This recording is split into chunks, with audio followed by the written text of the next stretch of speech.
Hey more Moromo Tech family, so welcome to the another vlog. So আজি আমি গৈ আছো Cleanest village of Assam. তো তাত আমি মানে মিনময় ভাই আৰু সাগে মিনাললাও আহিব। তো এইখিনি অফৰোডিং সদায় এই অফৰোডিংখিনি পাৰ কৰিব লাগে। এয়া কোনো গুৱাহাটী মহানগৰীত অহা নাই, ট্ৰাফিক জাম দেখি আপোনালোকে ভাবিব পাৰে কি গুৱাহাটীত আহিছোঁ।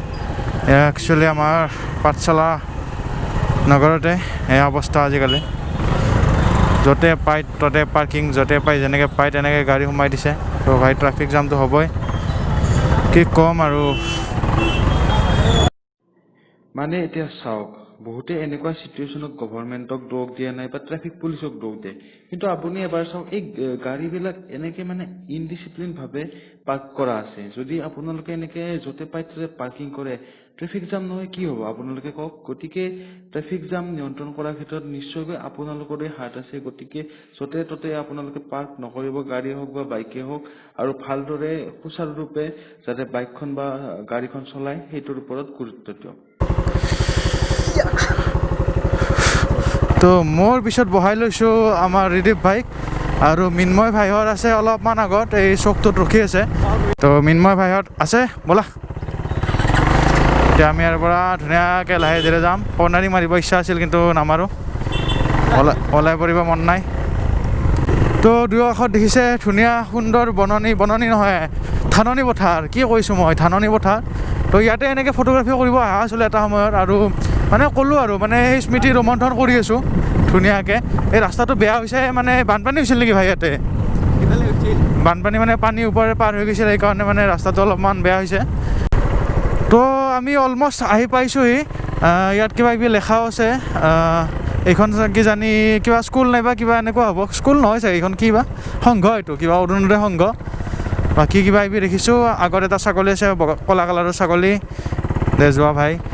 আৰু এই জেগাখিনি বহুত ধুনীয়া, মানে আপোনাৰ সেই পিয়'ৰ মানে গাঁৱৰ ফিলিংটো আপোনালোকে ইয়াতে ল'ব পাৰে।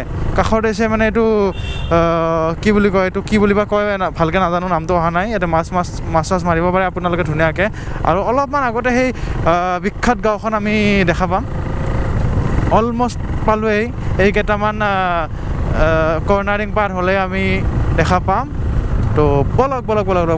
আৰু আপোনালোকে দেখা পাইছে ইয়াৰ পৰাই এই গছ গছনিবিলাক এনেকৈ ৰোৱা হৈ গৈছে, আৰু ধুনীয়াকৈ প্ৰটেকশ্যন দি পেলাই ৰাখিছে যাতে গৰু ছাগলীয়ে ইয়াক অনিষ্ট সাধন কৰিব নোৱাৰে। আৰু আৰে ভাই মাছ মৰাৰ কাৰণে ইয়াতে ব্যৱস্থা আছে, ধুনীয়াকৈ মাছ মাৰে চাগে। পূৰা পিয়'ৰ মানে ভিলেজ লাইফ আপোনালোকে ইয়াতে উপভোগ কৰিব পাৰিব। আৰু ৰাস্তাবিলাক চাওক না ভাই, ৰাস্তাবিলাকে ইমান ধুনীয়া লাগিছে, মানে চাফ চিকুণ, গছৰ পাতটো থাকিবই, বাট মানে এনেকুৱা মানে চাফ চিকুণ। মানে ক'তো আপোনালোকে ধৰক গৰু ছাগলীৰ মানে মল মূত্ৰ দেখা নাপাব চাগে। যিমান দূৰ মানে এইখিনি টাইম আহিলোঁ ইয়াতে অলপো একো দেখা নাই তেনেকুৱা। এই পালোহি এই বিখ্যাত গাঁওখন, আৰু ইয়াৰ পৰাই এই গাঁওখন আৰম্ভ হয়, মেইন গাঁওখন। এইখিনিতো ৰাস্তা আছিল চাগে। আৰু বাকী ইয়াতে লিখা আছে একবৃক্ষ দহপুত্ৰ সমান বুলি, এনেকৈ কিবা কিবি লিখা আছে। অলপমান বৰষুণ আৰু বতাহৰ কাৰণে এইবিলাক অলপমান ধ্বংস হৈছে চাগে। বাকী ইয়াতে এইবিলাক চব দেখা পাইছে, পৰিষ্কাৰ কৰি ৰখাটো দৰকাৰ। কিবা কিবি মানে বেনাৰ লিখা আছে, জীৱ জন্তু হত্যা, এনেকৈ কিবা কিবি হত্যা নকৰিব, এনেকুৱা লিখা আছে কিবা কিবি ধুনীয়াকৈ। তো সেই গাঁওখনত আমি সোমাইছোঁ অলৰেডি। ইয়াতে বহু এই ঘৰৰ সন্মুখভাগ আপোনালোকে দেখা পাব, কি ধুনীয়াকৈ ৰাখিছে, কি ধুনীয়াকৈ গছ গছনি আছে, এনেকৈ ধুনীয়াকৈ পৰিষ্কাৰ পৰিচ্ছন্নতাকৈ ৰাখিছে। মানে এখন আদৰ্শ গাঁও বুলি আপোনালোকে ক'ব পাৰে ইয়াক। তো আমি ইয়াত অকণমান ৰখি দিম। মই একচুৱেলি ইয়াত আহিছিলোঁ এবাৰ দুবাৰমান, মৃণালদা মই এনেকৈ আহিছিলোঁ, আৰু মোৰ চাগে হিন্দী চেনেলটোত আছিল চাগে এটা ভ্লগ।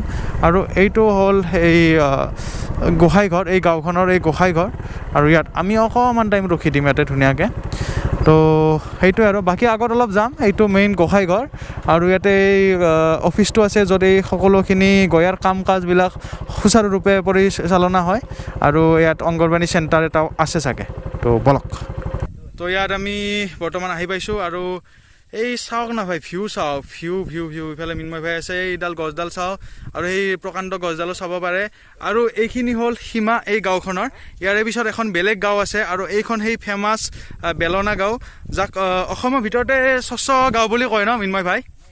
অসমৰ ভিতৰতে স্বচ্ছ গাঁও বুলি কয় আৰু গোটেইখিনি আমি অকণমান যাব চেষ্টা কৰিম কিন্তু এতিয়া COVID-19 চিটুৱেশ্যনৰ কাৰণে ৰ'ব 1 মিনিট ৰ'ব কিন্তু এটা বৰ্তমান COVID-19 চিটুৱেশ্যনৰ কাৰণে কিবা যাব দিয়ে নে নিদিয়ে চাই ল'ম যদিহে মানে যিকুৱা ৰুলছ এণ্ড ৰেগুলেশ্যন থাকিব পাৰে সেইবিলাক আমি ভংগ নকৰোঁ সকলোবিলাক প্ৰট'কল মানি পেলাই যদি আমাক যাব দিয়ে তাত যাব চেষ্টা কৰিম আৰু তাত এটা ফেক্টৰী আছে য'ত স্বাৱলম্বী কৰিবলৈ মহিলাসকলক কিছুমান উদ্যোগ টাইপৰ বনাই লৈছে লাইক আপোনাৰ কাগজৰ ঠোঙা যিবিলাক থাকে কাগজৰ ঠোঙা হওক আচাৰ হওক এইবিলাক বনাই লৈছে মই এবাৰ আহিছোঁ আৰু নেক্সট বাৰ আকৌ এবাৰ মানে মিন্ময় ভাইক লৈ যাব চেষ্টা কৰিম তুমি এইবাৰ প্ৰথম আহিছা ন তো মিন্ময় ভাইক এবাৰ লৈ যাব চেষ্টা কৰিম আৰু মিন্ময় ভাই আৰু মই মানে প্লেন বনাই আছোঁ ইয়াতে মানে বৰশী বাই সেই আগৰ মানে শৈশৱটো ঘূৰাই পোৱাৰ মানে আল্টিমেট লাগিছে মানে ক'লো ন সেই গাঁৱৰ প্ৰপাৰ ফিলিংটো মানে বেলেগে দিব নোৱাৰে আৰু সেই গাঁওবিলাক আজিকালি নোহোৱা হৈছে আৰু এই আদৰ্শ গাঁও বুলি যিটো কওঁ সেই আপোনালোকে এই গাঁওখনত পাব এবাৰ আহক আৰু চাই লওক মানে সেই গাঁও এই ল'ৰা ছোৱালী আপোনালোকৰ যিবিলাক ল'ৰা ছোৱালী আছে সেইবিলাকেতো ভাই টিভি চাই নে বা কাৰ্টুন চাই আছে নিশ্চয় কিন্তু সেই আমি 90s কিডবোৰে ধুনীয়াকৈ যি গাঁৱৰ সেই পৰিৱেশ সেইবিলাক আমি উপভোগ কৰিছিলোঁ তো আপোনালোকৰ সেই ল'ৰা ছোৱালীবিলাককো লৈ আহক এবাৰ দেখাওক এই গাঁওখন কেনেকুৱা কিমান ধুনীয়া গাঁও তো বলক তো মিন্ময় ভাই তুমি আজি প্ৰথম আহিছা এই গাঁওখনত তো কিবা কেনেকুৱা অনুভৱ আৰু কি কোৱাচোন অলপমান প্ৰথম কথা গাঁওখনত এইটো বহুতেই ভাল লাগিল আৰু মানে গাঁওখন ইমানেই ধুনীয়া আৰু ইমানেই চাফ চিকুণ মানে এনেকৈ যদি আমাৰ মানে গোটেই মানুহখিনি যদি সকলোৱে নিজৰ ঘৰখন বা নিজৰ গাঁওখন যদি চাফা কৰি ৰাখে তেতিয়াহ'লে এদিন গোটেই ভাৰতবৰ্ষখনে চাফা হৈ যাব আৰু ভাৰতবৰ্ষখন তেতিয়া গোটেই পৃথিৱীৰ ভিতৰতে এখন চাফা কাউণ্ট্ৰি হিচাপে মানে জানিব আৰু এতিয়া বৰ্তমান মানে ভাৰতৰ নাইবা বিভিন্ন জেগাত অলপমান বেলেগ ৰাষ্ট্ৰৰ তুলনাত অলপমান অপৰিষ্কাৰ বা এনেকুৱা জানে ডাউনগ্ৰেড বুলি জানে যদি আমি এই প্ৰচেষ্টাটো সৰু ষ্টেজৰ পৰা ডাঙৰ ষ্টেজলৈ লৈ যাম তেতিয়া আমি গোটেই বিশ্বৰ সন্মুখতে বিশ্ব দৰবাৰত আমি নিজকে প্ৰতিষ্ঠা কৰিবলৈ সক্ষম হ'ম যেনেকৈ মানে আগতে এটা মই জাষ্ট সৰু এক্সাম্পল দিম আগতে যেতিয়া আমুলটো উদ্ভাৱন হোৱা নাছিল আমুল যেতিয়া মানে প্ৰতিষ্ঠা হোৱা নাছিল তাৰ আগত ব্ৰিটিছসকলে কৈছিল যে ইণ্ডিয়াৰ যিটো গাখীৰৰ কোৱালিটি সেইটো মানে ইংলেণ্ডৰ নালাৰ সমান কোৱালিটি তাৰপিছত আমুলে সেই প্ৰচেষ্টা লৈ আহিল আৰু এতিয়া চাওক মানে ইণ্ডিয়া মানে বহুত ওপৰত মানে এই মিল্ক প্ৰডাকশ্যনৰ ক্ষেত্ৰত বহুত ওপৰত বহুত মানে ডাঙৰ ৰাষ্ট্ৰকো চেৰ পেলাই গৈছে তো ঠিক তেনেদৰে যদি আমি পৰিষ্কাৰ পৰিচ্ছন্নতাৰ এই যিটো যুদ্ধ সেই যুদ্ধটো যদি ডাঙৰ ষ্টেজত লৈ যাওঁ তেনেহ'লে আমাৰ ভাৰতবৰ্ষখনো এদিন নিশ্চয় বিশ্ব দৰবাৰত উজ্বলি উঠিব তো এইটো আপোনালোকে নিজে ঐক্যবদ্ধ হওক আৰু নিজৰ গাঁও নাইবা নিজৰ পৰিয়ালটোৰ পৰা নিজৰ ঘৰখনৰ পৰা এই সৰু প্ৰচেষ্টাটো ষ্টাৰ্ট কৰক এইটোৱে আমাৰ আশা থাকিল নে কি কয় সেইটোৱে আৰু তো আমি গাঁওখনত আহিছিলোঁ যদিও আপোনালোকক গোটেইখিনি দেখাব নোৱাৰিলোঁ কাৰণ ক'ভিড চিটুৱেশ্যনৰ কাৰণে ইয়াত যিটো উদ্যোগ আছিল য'ত স্বাৱলম্বী হোৱাৰ কাৰণে মহিলাসকলক সুবিধা কৰি দিয়া হৈছিল সেইটোও বন্ধ হৈছে লগতে ইয়াৰ যিটো কাৰ্যালয় আছে নাইবা যিখিনি মেল মিটিং হয় ইয়াত সেই গোটেইখিনি বন্ধ আছে নহ'লে আমি আপোনালোকক বিতংভাৱে এওঁলোকৰ লগত কথা পতাই গোটেইখিনি আপোনালোকক তথ্য দিব পাৰিলোঁ কিন্তু সেনে আপোনালোকে অলপ চাই লওক কিমান ধুনীয়া পৰিৱেশ ইয়াত অ' ভাই আজি এই ভিডিঅ'টো দেখালোঁ মই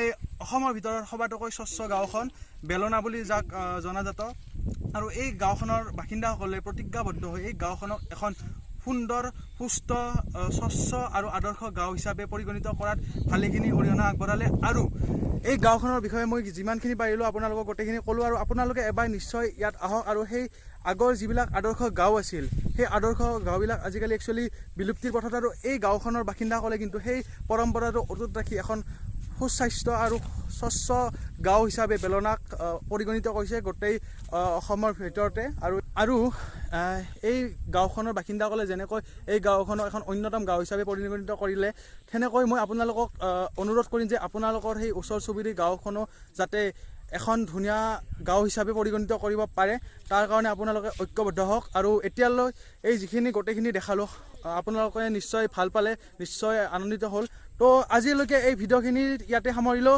গতিকে নেক্সট ভিডিঅ'টো চোৱাৰ কাৰণে মোৰ চেনেলটো নিশ্চয় ছাবস্ক্ৰাইব কৰি দিব আৰু যদিহে ভাল লাগিছে ভিডিঅ'টো কমেণ্ট কৰিবলৈ নাপাহৰিব লগতে লাইক কৰি দিব শ্বেয়াৰ কৰি দিব তো এতিয়ালৈ বাই বাই নমস্কাৰ টেক কেয়াৰ চাওক মই এনেকৈ সদায় আপোনালোকৰ সকলৰ কাৰণে ভিডিঅ' বনাবলৈ এনেকৈ আহিব লগা হয় ৰাস্তাৰ অৱস্থাই আজিতো অলপ এতিয়া অকণমান ভালেই হৈছে বাপৰে বাপ এই গোটেইখিনি কালি পানীত বুৰ গৈ আছিল আৰু মানে কিবাকৈ বাচিছোঁ বুলি ক'ব পাৰি এতিয়া ৰ'দ দিছে কাৰণে অকণমান সকাহ পাইছোঁ বাট ষ্টিল আছে